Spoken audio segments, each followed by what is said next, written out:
sera avec nous dans un petit instant. On ira en Bourgogne avec elle. On revient à l'interdiction du portable. Maude, c'est aujourd'hui que les députés adoptent définitivement le texte sur cette fameuse interdiction. Alors Maude, la question elle est toute simple. Comment ça va fonctionner exactement ? Alors déjà, ce qu'il faut savoir, Thierry, c'est qu'en théorie, le téléphone portable est déjà interdit à l'école. Ça, c'est le code de l'éducation qui a été mis en place en 2010.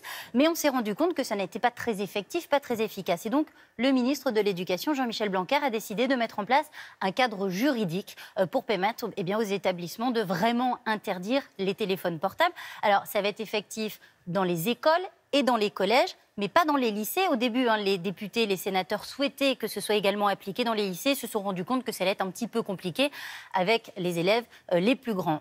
Le téléphone sera interdit en cours, mais aussi dans l'enceinte des établissements, c'est-à-dire dans les cours de récréation. Et ce ne sera pas que le téléphone, ce sera également tous les objets connectés, donc c'est-à-dire les montres ou par exemple les tablettes. Il y aura évidemment quelques exceptions, notamment pour l'usage pédagogique. Vous savez, quand on utilise les téléphones ou les tablettes en cours pour faire des recherches sur Internet. Et puis également pour les élèves qui sont porteurs d'un handicap et qui ont besoin d'avoir accès à ces objets-là. Alors Maude, pourquoi est-ce qu'il a fallu une loi ? Eh bien, tout simplement parce que le téléphone portable est partout. Aujourd'hui, je vais vous donner un chiffre pour bien comprendre. 86% des 12-17 ans ont un téléphone portable.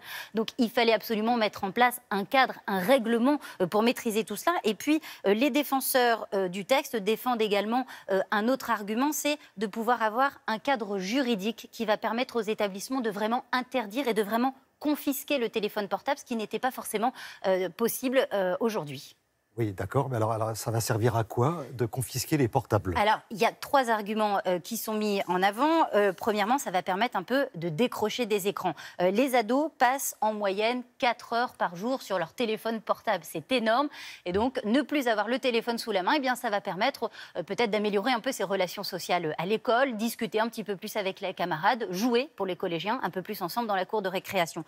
Et puis, autre argument, c'est améliorer la concentration. Parce que lorsqu'on reçoit des SMS ou des notifications sans arrêt sur son téléphone, eh bien on n'écoute pas forcément le professeur. La plupart des sanctions, Thierry, qui sont prises justement sur l'utilisation du téléphone portable, c'est pendant les cours. Donc vous voyez, il y a un vrai problème de concentration des élèves.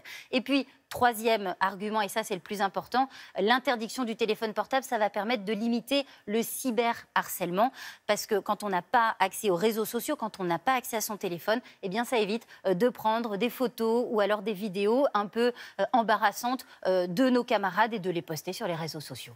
Alors, est-ce qu'il y a d'autres pays où le téléphone portable est interdit ? Et surtout, est-ce que c'est efficace ? Alors oui, il y a des pays où c'est déjà mis en place, par exemple en Allemagne ou en Italie.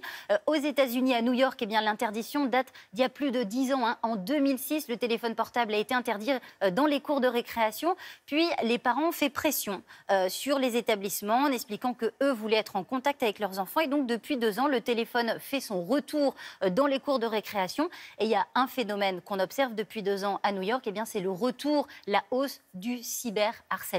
Donc c'est un vrai problème. Je vous donne un dernier chiffre. 50% aujourd'hui des 13-17 ans en France ont déjà été victimes au moins une fois de cyberharcèlement. Merci beaucoup Maude.